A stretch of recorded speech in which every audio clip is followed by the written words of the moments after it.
It takes a lot of bottle to save an economy, and 10 million roll off the production line here every year. But the sovereign debt crisis is forcing Italy to face some uncomfortable truths. While this family-owned distillery lives within its means, the country doesn't. So will the political class finally persuade Italians that they mean business? The government has to give them the example that they were the first to make sacrifices, and the Italians will follow. You cannot ask people to make sacrifice when you keep your privileges. We have a very difficult moment, but I believe that Italy has shown several times that they can survive and recover. Some things in Italy never seem to change, but looks can be deceptive.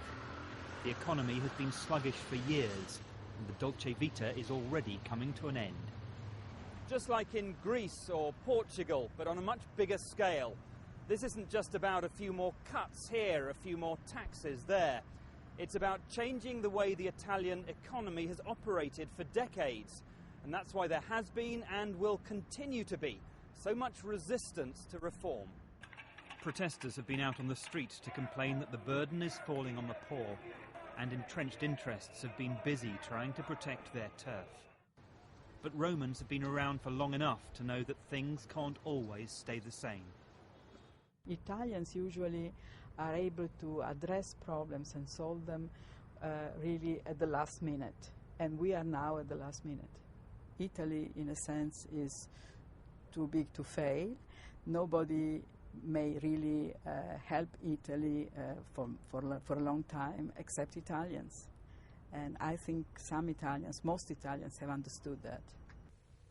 Nestling in the hills outside Rome, the village of Oriello Romano.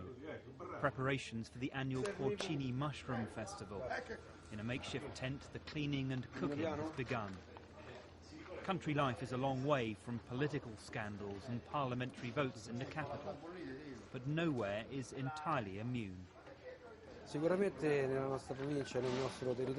less affected than people in the cities, but yes, all the news we hear is worrying. It makes us feel less serene about life.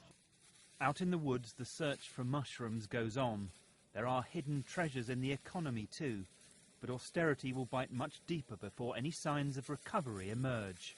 And there is a big challenge, the one thing that Italy needs above all, to create growth. Chris Morris, BBC News, Rome.